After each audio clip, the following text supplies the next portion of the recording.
Alors, un transfert d'armes, c'est le passage d'une arme,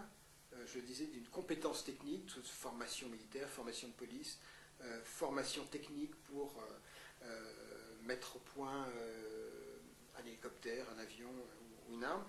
le passage de cette arme d'une frontière d'un pays à un autre. Le traité s'occupe de ces armes qui sont, par exemple, fabriquées au Brésil, exportées au Paraguay,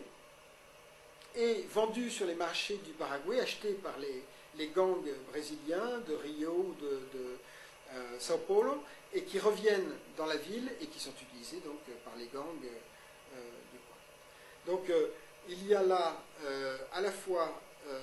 une question absolument internationale, hein, passage d'une frontière, des armes qui vont d'un pays à un autre, et puis une question de fait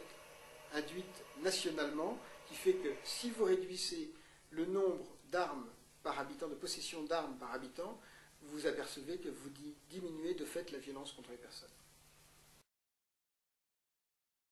Un des scandales les plus importants de l'Irak, c'est près d'1 million d'armes légères qui ont été exportées ou achetées par les États-Unis à la Russie ou à d'autres pays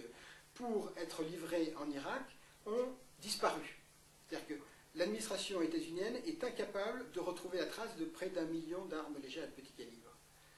qui sont peut-être utilisées par les